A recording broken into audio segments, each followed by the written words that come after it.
Hello, everyone, and welcome. My name is Sarah Franca. I'm the Executive Director of Alumni Strategy and Alumni Relations and Annual Giving here at Queen's. Now, unfortunately, our Queen's Alumni London Branch President, Danielle Vanhie, is under the weather today, so I will be filling in for her, but I hope she's feeling better soon.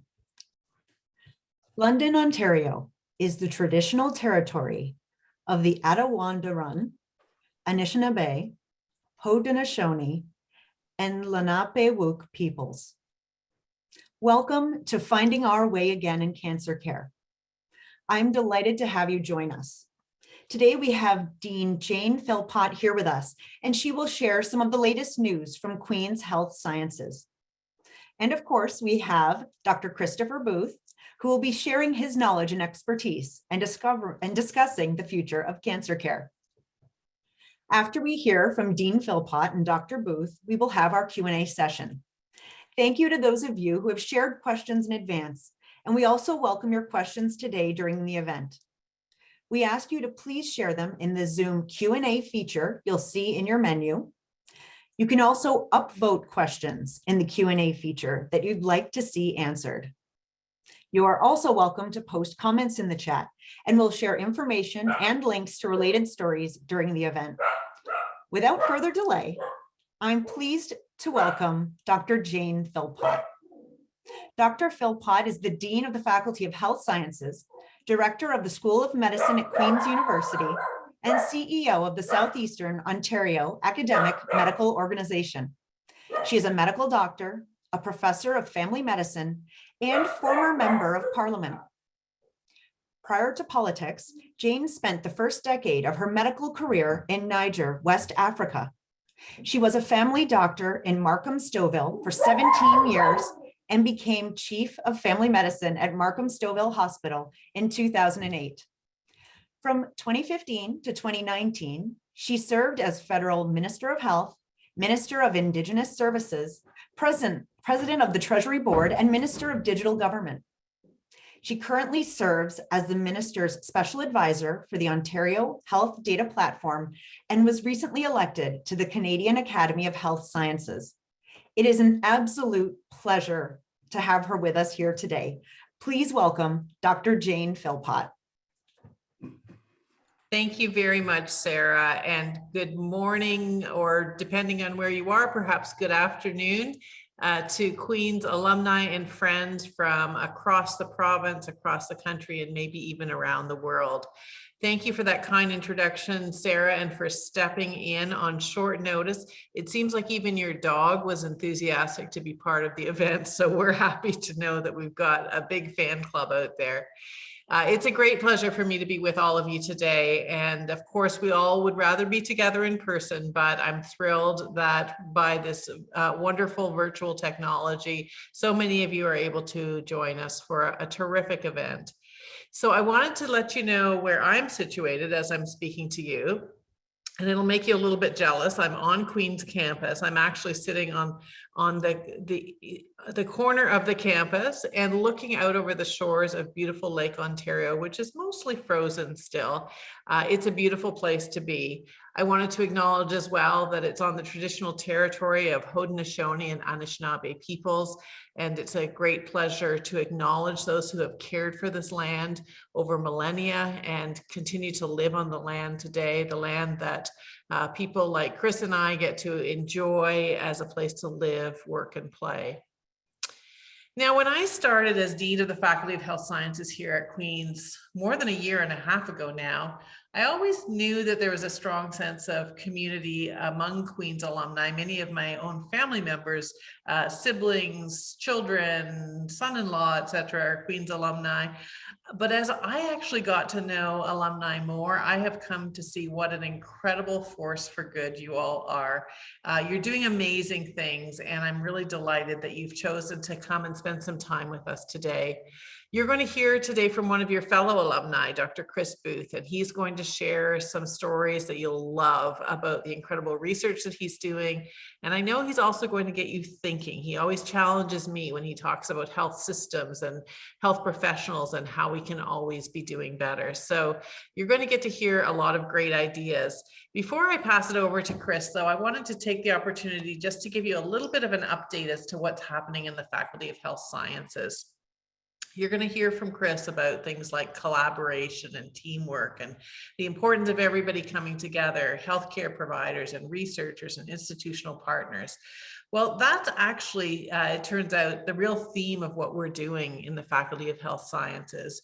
We recently undertook a strategic planning process, which was a little hard to do during a pandemic, but we did it, and we actually did it in a big way.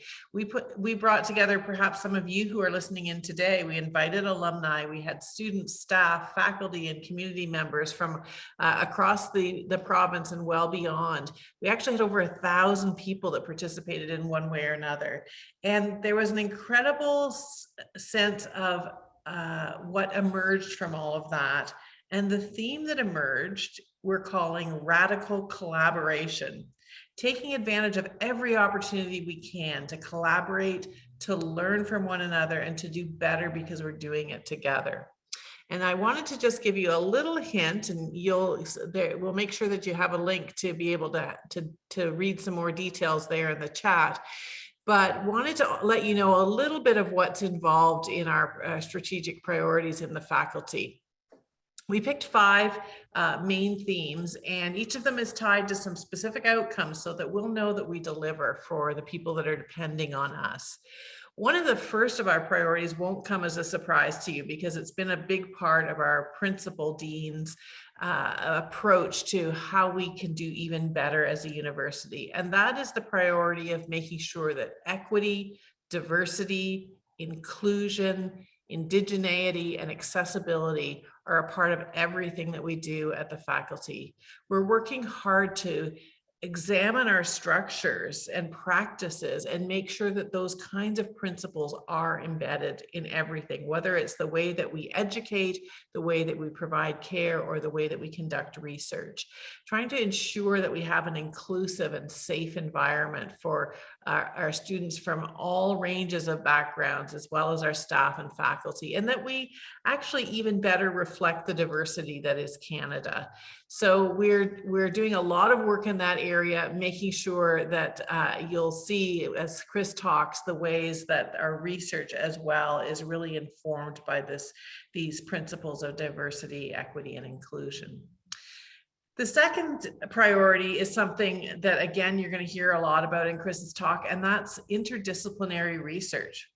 Our modest and relatively small size here at Queen's Health Sciences is actually a strength because we know one another, we work together well, and we're going to really leverage the fact that we cross disciplines almost automatically, almost naturally, because we work together so close to one another side by side.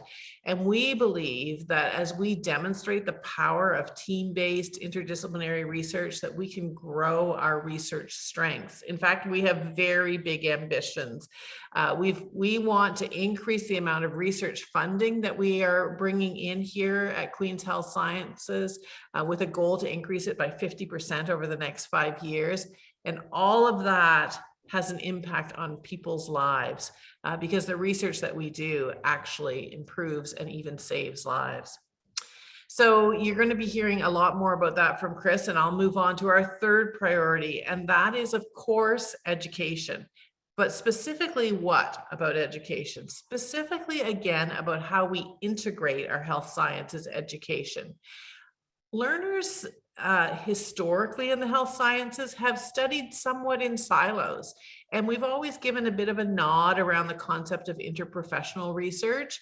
We believe that we can do it in a way that no institution has ever done it before. Again, because we've got in our faculty a school of medicine, a school of nursing, a school of rehabilitation therapy.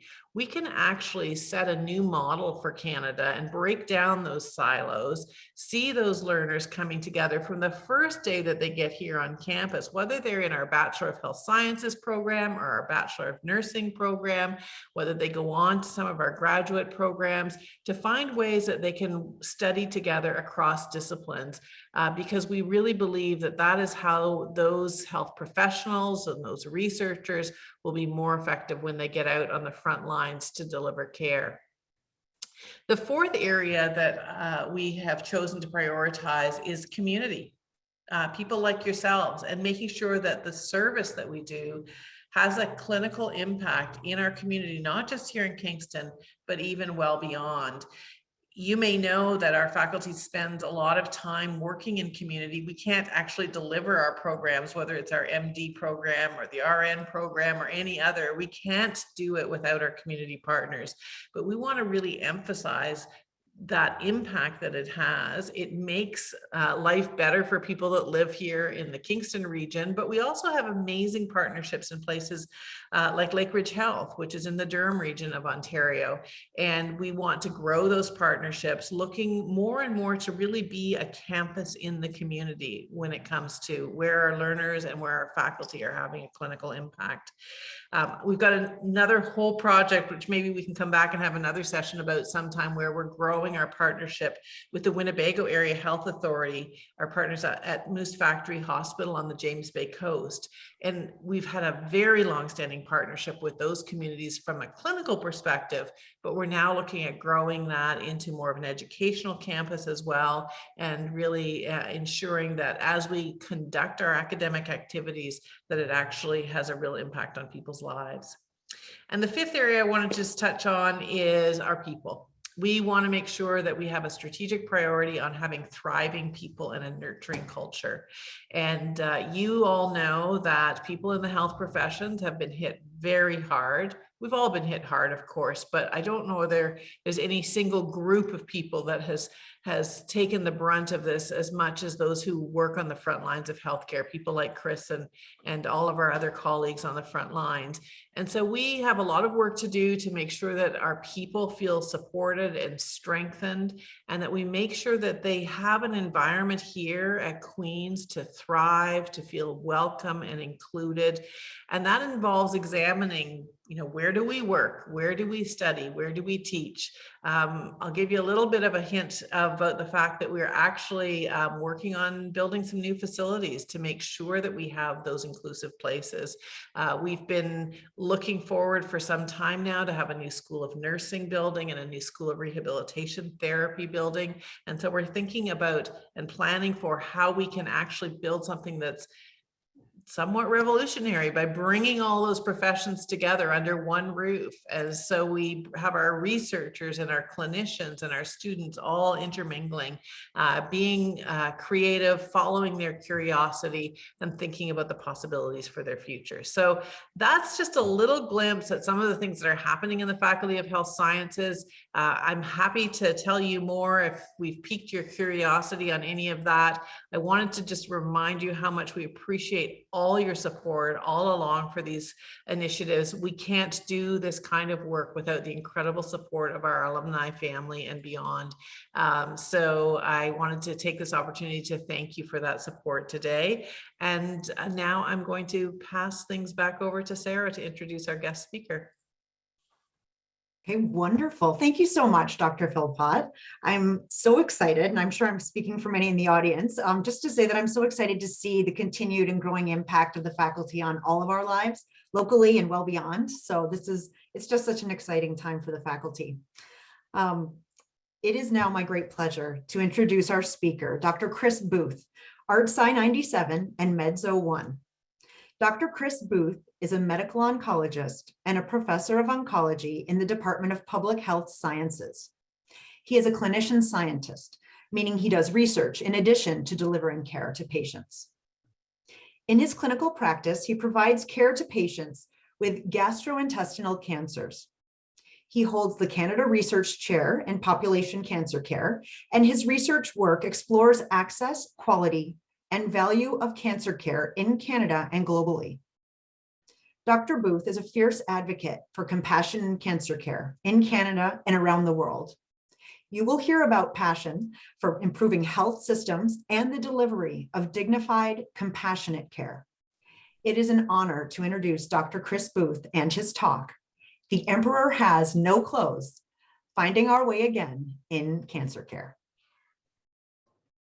Thank you, Sarah, for that introduction, and Jane for inviting me here. It's a privilege to be here, and just to tell the alumni, we were very lucky 2 years ago when we recruited, one of Canada's legendary leaders, Dr. Philpott, to become our dean, and so there's been lots of excitement as she's transitioned into the role. 2 days in my medical residency changed the course of my life as I made a last-minute career decision and decided to become an oncologist. As a resident at the time, I was working in the chemotherapy clinics at Princess Margaret Hospital. During those 2 days, I saw the special bond that forms between oncologist and patient. I saw sadness and I saw joy. During these difficult circumstances, there can be these amazing moments that are actually uplifting as patients let go of the things in life that don't really matter and more fully embrace those which do. It is a privilege to walk with someone during this journey, and this is why I became a cancer doctor. Fast forward a decade, and I had another seminal career moment, this time while driving through the narrow and crowded streets of South India in a minivan, making house calls with a palliative care team, but more on that story later. Today, I'm going to speak about what I see as the biggest challenges in cancer care. You may be surprised to hear that the solutions are not going to come from a surgical robot, a brilliant scientist, or a new cancer medicine. I have no doubt that in the next 2 decades, there will be scientific breakthroughs that will transform care for some patients with some forms of cancer.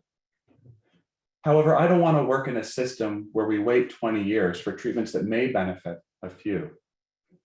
We can have a huge and immediate impact now if we ensure that all patients, regardless of where they live, get access to the treatments we already know work. It's really critical we get this right. Over the next 2 decades, global cancer rates will nearly double. About 1 in 2 Canadians will be diagnosed with cancer, and nearly 1 in 3 Canadians will die from the disease. While rates are rising in Canada, they are exploding in low and middle income countries. 2/3 of global cancer deaths occur in these countries, where we only spend currently 5% of global cancer resources. As an introductory comment, some of the comments I make today may be uncomfortable, especially for any of you who have already walked the cancer journey. My intent is not to second guess decisions that we've made in the past, but I seek to ask some questions which are difficult, but I really think we need to ask as we collectively imagine what a future system of cancer care could look like. In the classic children's folktale, a vain emperor is fooled by 2 swindlers who pretend to weave him a new robe. The weavers dress him in a robe which is invisible. But the emperor is vain. He does not want to appear foolish by not being able to see the robe, so he parades around town wearing nothing at all. The townsfolk also don't want to appear foolish, and they play along with the charade until a young child states the obvious: the emperor has no clothes. The challenges I outlined today will not be solved by oncologists alone. Parts of our cancer system have no clothes, but many still see lavish robes. We need patience to help us find our way again. 3 challenges, 3 solutions. Here we go. Challenge number 1. The single biggest predictor of your outcome with cancer is the country in which you live. This gap in global cancer outcomes is largely driven by the fact that patients in lower income countries are more likely to be diagnosed with advanced disease rather than early stage cancer, which can still be cured. This in itself is driven by the social determinants of health. Many of these themes that we've seen rise up over and over again over the last 2 years during the global pandemic: poverty, lack of education, lack of opportunity, gender inequity. One does not need to go overseas to see these disparities in cancer outcome.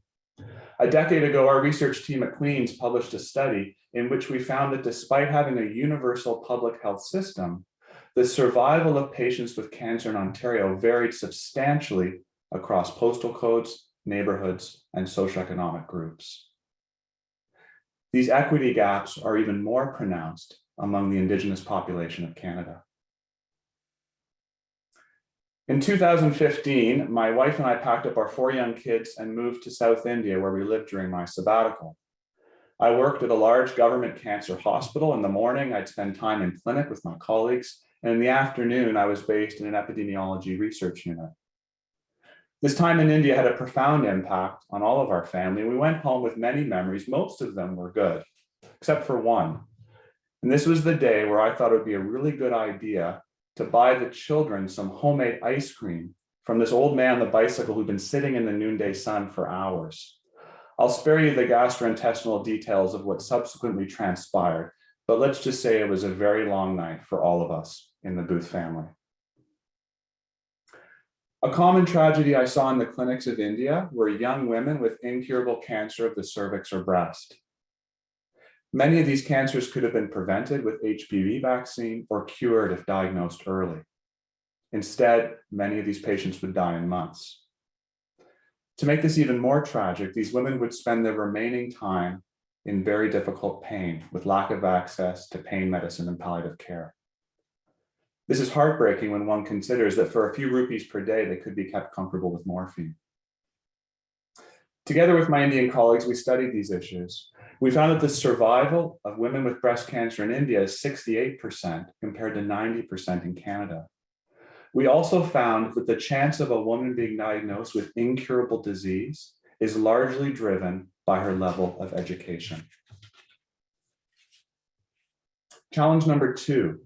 Some of our cancer treatments provide huge benefits for patients. However, many of them have very small benefits. You would think any cancer treatment would help our patients live longer and live better lives. Recently, our team at Queen's published a study in which we found that most new cancer medicines don't improve overall survival or quality of life. Instead, the most common benefit of these medicines is that they reduce tumor growth on a CAT scan for a period of time. In most circumstances, whether a tumor grows or shrinks by a few centimeters has no bearing on how well a patient feels or how long they live. Now, some of our medicines make a huge difference and help people live for many, many extra years or cure them. But even amongst those medicines that do improve survival, most of them, the gains are very modest, on average about 2 or 3 months of extra life. Now, I don't want to diminish the value of an extra few months of life for anyone, but we need to remember that this comes at a cost to the patient's quality of life, who needs to live with side effects, and who may paradoxically lose some element of meaningful time. And that's because time spent pursuing cancer therapy, whether it's in waiting rooms, emergency departments, or the chemotherapy unit, is time that cannot be spent fishing, traveling, or visiting with loved ones. This trade-off, of course, becomes most pressing near the end of life when time is short and many treatments offer small benefits. Challenge number 3, we cannot ignore the price of cancer medicines. The biggest risk with some of our marginal therapies is the harm they cause patients, but we also need to consider the risks to our health system. The average annual price for a new cancer medicine is now $150,000 per year. To make this even more problematic, a few years ago, our team published a study in which we found that there was no association between how well a cancer treatment works and its price. If anything, the drugs with the smallest benefits had the largest price. Now, I don't have an MBA, but to me, that system is clearly broken. To put this in perspective, years ago, I was at our major international cancer research meeting. There was thousands of oncologists in the auditorium and lots of excitement. People were actually clapping. A well-known oncologist was presenting the results of a clinical trial for a cancer medicine that we knew causes rash and diarrhea. We've been using it for years for another type of cancer. In this clinical trial, the scientists presented the results, and this medicine improved survival. There was huge amounts of applause and excitement in the auditorium. It improved survival by 10 days. Incredibly, this medicine was actually adopted in some countries with an annual price tag of about $100,000. Now, this is an extreme example, but I raise it because I think it probably makes all of us pause and consider how that money might have been used in a more meaningful way to support the medical, social, and emotional needs of the very same patients. This focus on expensive new therapies has another risk, and that is it limits our ability to ensure that all patients in our system get access to the treatments that really do have a big difference. 2 months ago, our team published a study with the World Health Organization in which we asked 1,000 cancer doctors in 82 countries worldwide which medicines they felt were the most important for their patients. We found that the drugs these doctors wanted generally were older chemotherapy and hormone drugs that cost only a few dollars per week. These oncologists also wanted access to some of our newer treatments, but it was those treatments that have really big benefits. Tragically, our study also found that despite the fact that most of these high priority medicines are old, generic, and inexpensive, in most parts of the world, they remain unaffordable and inaccessible for patients. This means patients either don't get access to these life-prolonging therapies, or they will put their family in debt literally for generations to access them.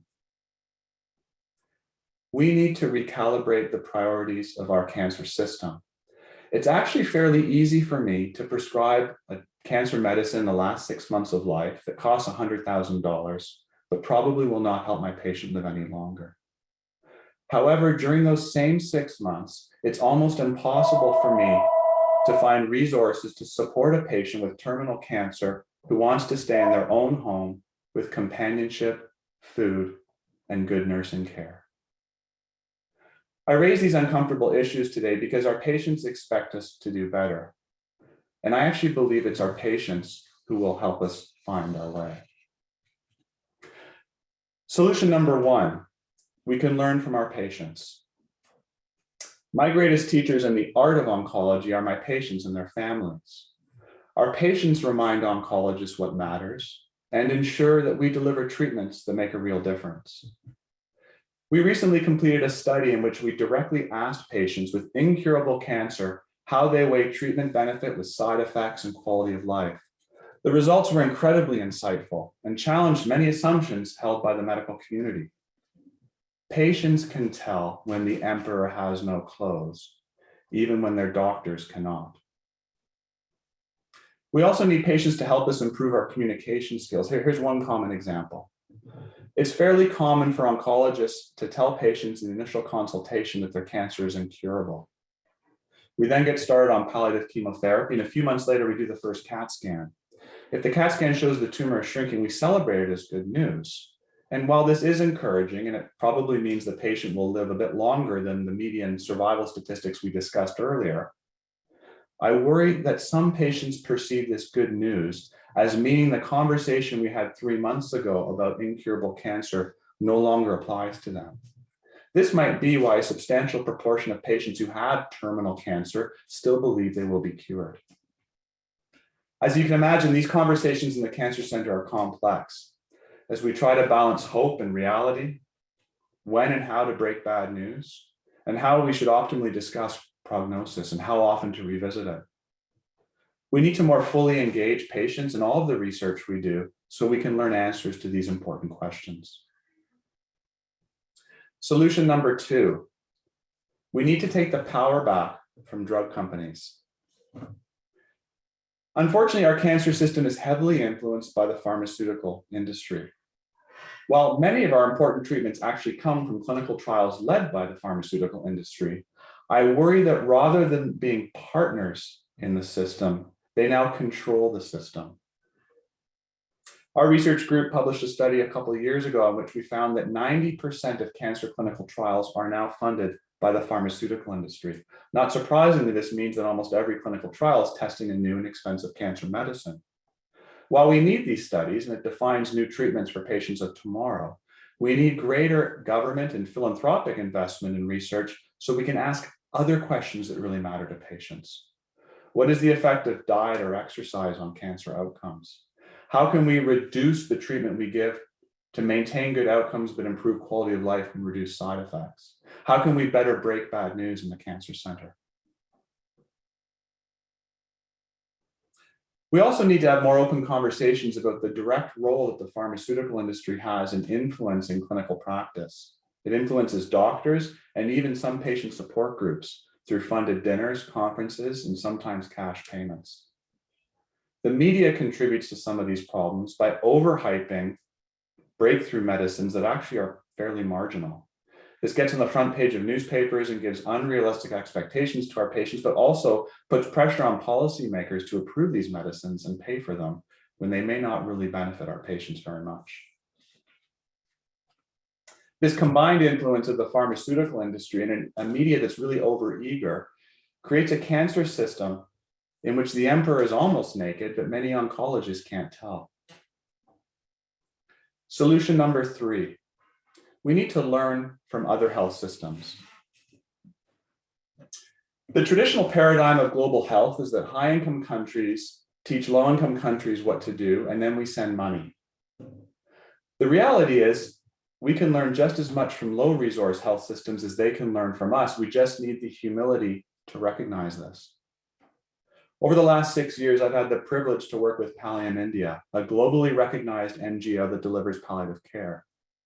The organization's founder, Dr. Raj Gopal, has become a dear friend and twice come to Kingston to visit Queens to lecture and teach. Raj and I both fondly remember on his last visit 3 years ago when my 8-year-old taught him and his wife how to make a snowman. My daughter, of course, had no idea that she was throwing snowballs with a famous physician who actually later that same month would be nominated for the Nobel Peace Prize. Traveling by minivan through the narrow streets of South India, I made house calls with Raj and the palliative care nurse. Pallium India pioneered the concept of community-led models of palliative care.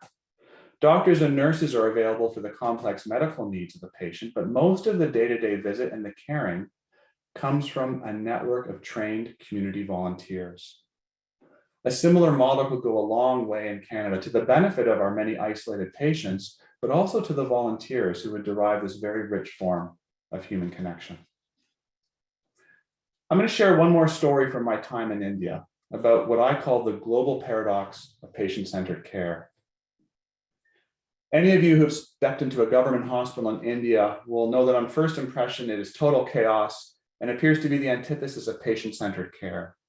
An overwhelming number of patients wait. They travel overnight by trains and buses to sit in a crowded and hot waiting room, waiting literally for hours and hours to see the doctor. However, there's actually some elements of this system which are more patient-centered than our own. Let's imagine a patient in Ontario with bowel cancer. After a few weeks of GI bleeding, they get a colonoscopy. The patient is told they have cancer. They get referred to see a surgeon. It takes 2 weeks. Then they see the surgeon who says, you need to see an oncologist. The patient gets referred to the cancer center to see me and my colleagues from radiation. It takes a couple of weeks for those appointments, which are probably on 2 separate days with 2 separate parking tickets.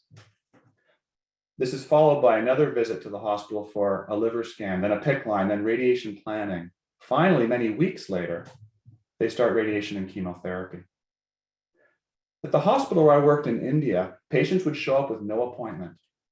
They might wait all day long in a chaotic waiting room, but they would be seen that day. Eventually, they would see the surgeon who would walk them down the hall to see the oncologist. Later that afternoon, they would have their liver scan, PICC line, and radiation plan. A few days later, they would start chemotherapy and radiation.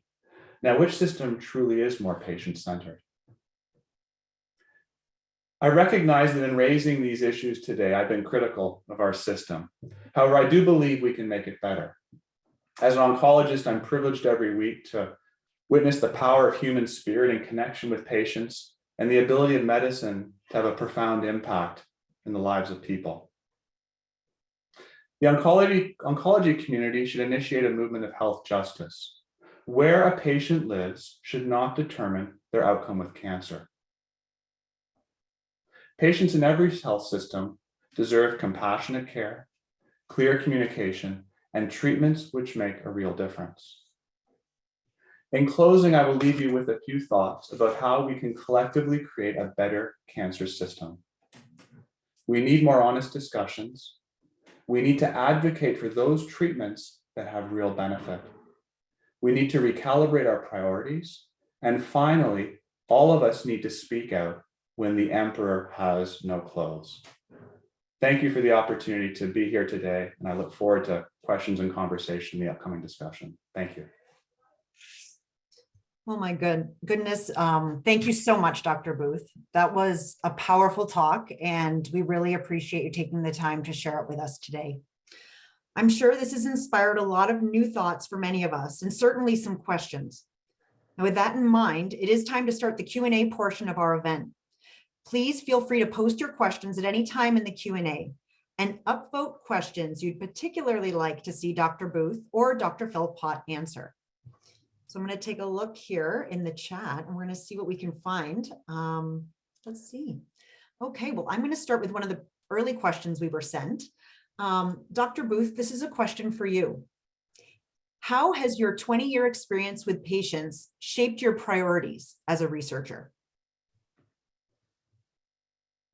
It's a great question. I think, for many of us that practice academic medicine, our research is really driven by what we see in the clinic. And so I trained in an era where some of these issues that I talked about today, this is not a typical kind of war on cancer talk that you hear about chasing the cure. And, we need those initiatives and efforts, but the issues I raised today really are, I think, based on kind of the journey and the lessons I've had for almost 20 years now working with patients with cancer, that recognizing we want highly effective treatments, but there's a lot more to the journey of patients and their families. And so it's informed a lot of the work we do both here in Canada as well as overseas to identify, how we can arrange a health system that performs in a better way to give patient care either at home or closer to home, and that's more consistent with their own values and preferences. Okay, wonderful. Thank you. Thank you. And I'm seeing a question in the chat here from Michael Heaton. I've heard that most of the money raised in fundraising for cancer is directed towards the marketing company to continue the fundraising rather than go to research. Is this true? I think the question probably refers to some of the charitable organizations. I must admit, there's some very, very good patient advocacy groups and charitable organizations. I don't have access to their financial documents. I think their money does good work. I can assure you that money that comes to the Cancer Research Institute at Queen's, we don't have a very big marketing budget, so it goes directly to patient care. But you're right. We need to make sure that we right now we have an imbalance. As I said kind of in my talk, there's huge resources put into clinical trials to find new cancer drugs. And some of these drugs will be blockbusters and major home runs. Some of them will be pretty marginal. And we need to have a system where we have a more equitable allocation of resources so we can look for these new important treatments, but we can also learn about things like communication skills with patients, how to improve quality of life, how to deliver care closer to home, things like that. Okay, sure. And Dr. Philpott, Dr. Booth talked a lot about recalibrating the priorities of our cancer care system. Is there anything Queen's Health Sciences and other university health programs are doing or can do to help with this? Absolutely. In fact, Queen's as an entire university is heavily focused on cancer research. I actually am not sure how well our alumni community recognizes the enormous influence of the Queen's Health Research community on cancer care and improving cancer care. So I think at Queen's, I've discovered we're not very good at tooting our own horn some of the time, because we have a massive footprint around the world, and the kind of projects that Chris is talking about. Our Queen's Cancer Research Institute is an exceptional engine of research and discovery and figuring out what are the best treatments, do they work, how can they work more safely, how can they be more effective, how can they be more affordable. And that happens through this incredible institute that we have that includes the Canadian Cancer Trials Group, linked to 5,000 researchers around the world. So yes, this is actually core business for us here at Queen's. And as I say, it kind of happens a little bit quietly under the radar, challenging the assumptions that Chris talks about the global oncology footprint of the Queen's team is unbelievable. And, you know, we continue to make sure that they've got the resources to make them effective, to answer those questions. And it literally makes a difference in people's lives on a daily basis here at Queen's. So it's a huge part of what we do. That's great. Thank you. Thank you. I see a question that's getting a lot of upticks here from Colin Wilson. How do you see us transitioning in an effective way to a truly humanistic healthcare, which values patients, families, and providers from the point of quadruple aim instead of market-based production system? That's a good one. I'll share some thoughts and then hand over to Dean Philpott. I think that sometimes, I mean, this is true across all areas of medicine, that we've lost the patient voice in this. We get so focused on the tech and the guidelines and the treatments that sometimes, you know, it probably does feel like a production facility. And I think we need to go back to the core business of what is it that we do. And we provide compassionate care and treatments that make a difference to help people live longer and better lives. And so I think some of this is having these conversations. I think we need to have the conversations from within, because this is what patients want. I also think it's actually really important from the health system performance point of view. You know, we spend a lot of money doing things that may not help patients, and we need to kind of remember what really matters. Mm-hmm. Yeah, I think, you know, Chris has nailed most of that. I would say the kinds of conversations that we're having here at Queen's Health Sciences really do answer some of those exact questions. Even just the fact that, you know, we put Chris out there asking the hard questions that nobody else is you know, has the boldness to be able to put forward. And you have to ask the hard questions that make people a little bit uncomfortable before you can actually transition to that more humanistic approach, just to sort of say what really does matter in the last months of life, and how are we actually serving people best and people and their families. So we are not afraid to have our researchers, our clinicians asking those questions. We're looking at how we can actually do better together. I am convinced that the team-based approach is a big part of what we can offer here, because we know that care is better if there's no sort of preeminent portion of the health system that's sort of, you know, valued above all others, but to really recognize how we actually have to integrate together across across the team, and then do the kinds of things that the questioner asks about in terms of looking at value for money, looking at how we can get patient feedback and have a positive patient experience and a positive provider experience. So those are very much a part of our everyday conversations here. Wonderful. Okay. Dr. Booth, I have a question that's come up for you. As a testicular cancer survivor, I went through the entire treatment system that you discussed in your presentation, except for chemotherapy. After that process, it became apparent that the cancer could have been found much earlier. Is there any current push to change the system where a CAT scan or other checks for cancer is part of a regular checkup? Yeah, it's a great question. Screening for cancer is complicated because there's different flavors of cancer that get picked up on screening. And so obviously with the screening program, what we want to do is we want to identify cases that are early that we can cure that would have had worse outcomes if they hadn't been picked up by screening. And so, but this is actually, and that's kind of maybe the common public narrative, but one of the problems with screening on the flip side is we pick up a lot of tiny little cancers that we probably never needed to know about. And then these patients' lives are changed, they get into the system, and they undergo a lot of treatment that maybe they didn't need. So you know, a classic example, and this is controversial, but is screening for prostate cancer. So the reality is, by the time a man turns 80 years old, about 80% of them will have prostate cancer if you look hard enough in their prostate with sequential biopsies. But now most of these guys, they're going to die from something else, right? They're going to die with prostate cancer instead of from prostate cancer. So there are some circumstances where screening, and there's certainly some circumstances where screening for prostate cancer does or does not make sense. It's kind of a complex discussion. But I think what we need to do is identify those screening modalities that are really, really useful and ensure they're equitably available everywhere, and put resources in that. Now, COVID is obviously, you know, pandemic has played havoc with that. And it's going to be, our system's going to be catching up for years with these patients who have been in the system far longer than they would have been in the absence of the pandemic. So it is a major challenge. Thank you. Dr. Philpott, I have a question from Bev Moore. What is the role, interplay between the federal and provincial governments to ensure equitable access? My example is the existence of high-risk lung cancer screening existing in only 3 provinces currently, despite lung cancer being the largest cause of cancer-related deaths in Canada. Well, first of all, I have to say that is a great question and something that I think is a chronic struggle for Canada. And having been at one point Canada's federal minister of health, I can tell you that we need to move the needle on a much more equitable approach across the country. We have to challenge the narrative that healthcare is a purely provincial matter.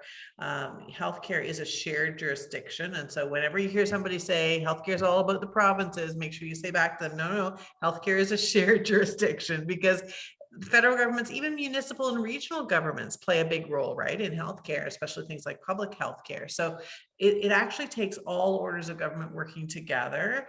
The work that people like Chris do help to be able to set the standards and then try to, for something like the lung cancer screening as the example that Bev offers there, to be able to establish what is best practice. And I think there's a room for the federal government to play a larger role. I'm not speaking to any specific federal government, but in general, federal leaders have been hesitant to sort of be too heavy-handed. I think there's room for having, putting greater standards in place. We certainly, the best standards in the country are the standards in the Canada Health Act that say that you should have access to care based on need and not based on ability to pay, for example. There's no reason why we couldn't establish other types of standards for whether it be cancer screening or the standards of conditions in long-term care facilities, for example. Those are the kinds of things that the federal government, particularly through its federal spending authority, can actually be able to support and ensure that no matter where you live in Canada, as Chris said, no matter where you live around the world, ideally you should get the same access to care, but certainly no matter where you live in Canada, you should be able to count on the same kind of quality of care. Wonderful. Thank you, Dr. Philpott. I have a question here from Rob. What is the current cancer treatment backlog due to the pandemic? Would the India model help clear this backlog? Yeah, that's a great question. So we're just beginning to, as I mentioned earlier, identify the tremendous pressures that the backlog that we're going to be dealing with for years. And so in some ways, this is an opportunity for us to reinvent things and to break some of the traditional models of care. And I think, as Dr. Philpott has said, moving to a more multidisciplinary, like a true, we've used that word for years, but like truly team-based care. I think having these multidisciplinary models, like, I mean, the Indian example of, a patient seeing like 4 specialists in one day, it's pretty remarkable. And we don't have patient-centered care in that regard here. This is doctor-centered care, right? Patients, I'm part of the system, right? If I see a patient with pancreas cancer, they drive back and forth to the cancer center like 5 times to see the different specialists. And I think we need to, that's inefficient, horribly inefficient for the patient who's often very sick and feels unwell. And it's also inefficient for the system. So I think we can be creative. And I think medicine gets very rigid in the way that we've done things for decades. So I think there's an opportunity here to redesign systems to be more efficient. The other part of it is, the WHO and other groups have estimated that probably 30% of healthcare that we deliver does not help people. And so you imagine that, there's patient costs there. I don't mean financial costs, but, their time and risks and side effects, but there's huge system opportunity costs. So I think we need to have more honest discussions about, let's ensure the stuff that we know works and makes a big difference, everyone has access to in a timely way. And let's have more honest discussions about the stuff that really doesn't have much benefit and get rid of it. And that's going to create, I think, opportunities to really hopefully streamline care and deal with things in a more equitable and efficient way. Okay, great. And actually I have a follow-up question that's gotten a lot of upticks that may actually flow well from this answer. How can patients advocate for themselves? Yeah, this is a really important question. I think, first of all, I think that we as a community need to do a better job. I think we use way too much medical terminology. We bombard patients in initial consultation. I think that we need to revisit how we do things and provide better educational supports. Having said that, there's certainly things that patients can do and their family to empower their own journey. And one of them is, I think, being willing to ask questions. I think patients often feel overwhelmed or feel intimidated that maybe the question is silly or stupid, but it's not, right? I mean, I've trained for like 15 years to understand this stuff, and I still have to ask colleagues for help sometimes. A patient's just landed in the clinic room for the first time. So I think empowering patients, I think I'm working with colleagues in the UK to design a tool that, like, in really clear language says, if you're diagnosed with cancer, here's 10 questions you should probably ask your oncologist. And like really, really basic but honest questions. Because sometimes I think the cancer system, we dance around some of these issues because it's uncomfortable to talk about some of these things. We think we're going to scare and upset the patient. And I think that, I mean, studies have shown over and over again, patients want to know. And so, I mean, the way I frame this is I usually ask at the beginning of a consultation, how much information do you want to know? Do you want to talk about timelines and prognosis and things like that? And so I think patients can be empowered to ask these questions. And I always say, write down your questions at home. Because you're going to get in the consultation and be overwhelmed, and that's natural. So if you have a list, at least you can work your way through the list. Okay, great, thank you. So I have a question from Elizabeth White. What is the threshold for cost for quality adjusted life year in funding new cancer treatment? Does the same economic analysis for other drugs not take place in government funding for cancer treatment? Good question. That's a hot topic. So I think my colleagues outside oncology would say cancer's got it pretty good. And I think that's because, all illness is an emotional journey, but cancer is a particularly emotional journey. And I think decision makers have been impacted by cancer like all of us had. So I think that the challenges we have, I think in some ways we're, in a privileged position to get access to medicines and resources that other members of the health system might not have access to. Having said that, there is, discordance about qualities across different countries. There's problems with calculating qualities because really to calculate the quality, you need to actually start with a treatment that helps people live longer or better. And as I said, it's a long conversation, explanation I won't get into, but we've kind of leapfrogged past that. Where clinical trials now, we've become impatient. We don't want to wait a few extra months to see if patients live longer. Instead, we just measure tumors on a CAT scan and say, oh, the treatment's better. So then how do you even calculate a quality when you haven't even proven that overall survival or quality of life is improved? So we need to go right back to the basics in our field. And some of this comes from well-meaning oncologists wanting to get treatment sooner for patients. Some of it comes from pressure from the pharmaceutical industry. Some of it comes from the patient advocates and community who understandably want treatments tomorrow. They want treatments right away. But I guess the way I approach is that, patients want timely access to treatments, but they want access to treatments that actually work. So we need to find the right balance.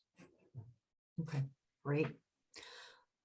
This is a question that might go to Dr. Philpott. How can we work to improve cancer care, specifically in rural and Indigenous communities? So this is something that we do spend a lot of time thinking about here. And of course, Kingston's not a huge metropolis. We have a lot of small communities around us. I think we actually do a reasonably good job trying to make sure we have a regional approach to cancer care. And I actually was speaking to colleagues in Belleville yesterday who were saying our regional approach to cancer care is fantastic. It really is. Chris and his colleagues work very hard to make sure there's an integrated approach. So for Southeastern Ontario, I think we do not too badly overall. What the questioner addresses, though, is that there are populations within Canada that really don't have the same kind of access to care, and Indigenous populations are among those for sure, in particular remote Indigenous populations. That's one of the reasons why I'm really excited about the work that we are increasingly doing with partners in the northeastern part of the province. We can't address it. We at Queen's can't solve this issue for the whole country, but we can demonstrate a model of what it looks like, where there are, even within Canada, north-south partnerships. Chris talked, and his global oncology partners talk about north-south partnerships from a global perspective, but even from a Canadian perspective, we know that care is limited. That the high-quality tertiary care centers are often in a very small part of our country. We've got a huge country to work with, but the more that we build those partnerships together and make sure that access to care, whether it be from a prevention screening point of view up until a larger area of treatment, That's a complex problem to solve. It involves training more health professionals, health researchers in communities, whether they be rural or remote, and ensuring that they have the support to stay there. Okay. Thank you. So I think we only have time for 2 more questions. So I'm seeing one with some upticks here. How can doctors work to extricate themselves from undue influence from the pharmaceutical industry? Are there any perks or funding benefits that should be banned in policy to facilitate this change?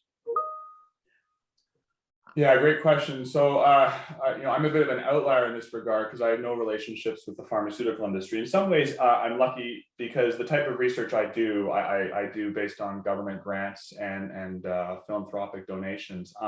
My colleagues in clinical trials, the reality is if you want to do clinical trials, you work with the pharmaceutical partnership, and there's nothing wrong with that as long as there's clear rules of engagement. There's a lot of good that comes out of our relationships with pharma. The tricky thing is how it can influence guidelines and patient care. And things have changed. I mean, when I was a resident in Toronto many years ago, there was a specialty, not oncology, but another well-known specialty, where it was obscene. You know, the fellows went around wine tours by helicopter, paid for by drug company. Now, those days have gone, things have cleaned up. And people in the system has recognized that's inappropriate, but there still are some of these lavish dinners and events that I think there's a next generation. I think I've been inspired by my junior colleagues. A number of us have been writing and talking about this for time, but just being conscious about what these relationships mean and how they may or may not influence care. And so I think now, I mean, 20 years ago, this wasn't even talked about. So I think there's important movement on this. I think that also it starts with the training systems. And so Dr. Philpott and the leadership at the nursing schools, medical schools, and rehabilitation schools kind of instill this culture of creativity, being inquisitive, and willingness to think for oneself. And maybe I'll just jump in on that too, Sarah, because I think there was another clue in what Chris said early on around, he's been able to continue his research due to government grants and philanthropy. Part of the reason, as he implied in that answer, is that we have to keep doing research. There are still big questions that have to be answered, and you've got to get the funding for it from somewhere. So in a group of alumni, I will just say once again, one of the ways that we can do more is if we have, government grants, we always hope will grow and that we'll do better at them, but the philanthropy of our partners in our alumni population and their friends and family and foundations make a huge difference. So I will just put a little plug in there that we can do, the more that our research is energized and fueled by the great gifts of our alumni and others, the more that kind of unconflicted source of resources for people like Chris and his colleagues to be able to get research done. That makes us really happy. So don't hesitate to let us know if you have some suggestions as to someone that we can reach out to who might want to support cancer research at Queen's. Wonderful. Thank you, Dr. Philpott. So I think this is our last question here. This is a wonderful future forward conversation, all with tenets of value-based healthcare, in particular, team-based integrated models of care with the patient at the center. Can we convene and enable the primary levers, Canada and cancer care, both towards reorienting the journey to patient-centered, team-based care? Yeah, great. Thank you for that comment. Great question. I'll give a couple thoughts and hand over to Dr. Philpott. But I think, we kicked around this idea about building what we call, a center for common sense in oncology, where I think, these ideas that, I'm a bit of an outlier in raising these within my own field, but when you talk to patients in the public, none of this stuff is really, that outrageous. I think some of the stuff we're talking about is pretty common sense. So it's a great idea. We've actually thought about bringing together a pan-Canadian network to have a symposium about how can we tackle these issues that we call, common sense in oncology. And so that's something that we're thinking about. And as Dr. Philpott said, I mean, getting grants for the type of work we do is really hard. It's really hard getting a grant for anything, but grants tend to fund basic science or new expensive treatments and things. And so certainly if anyone here has contacts or ideas or suggestions about groups or philanthropic programs that are interested in this type of work, please reach out, because certainly we're looking for ways to kind of build our program and to learn more about how we can support patients. Wonderful. All right, I'm mindful of the time. With that, we are at the end of our time today. Thank you so much, Dr. Booth and Dean Philpott, for joining us today. And thank you to all of you who joined us for this lunchtime chat. I'm happy we were able to share this time together. If you would like any more information on what is happening at Queen's Health Sciences, please visit the Queen's Health Sciences alumni website. We've shared the link in this chat. I'd also like to invite you to get in touch if you'd like to learn more about ways to get involved at Queen's. You can visit the links in the chat to find out more information on the Queen's alumni website, or you can email us at branches@queensu.ca to find out more. Thank you again for joining us, and please keep an eye out for an event survey from Queen's. We really value your feedback, and we will use it to help shape future events. And please send some more of these questions through. I know that there were a number we weren't able to get to today. Okay, y'all. Thank you everyone for joining us.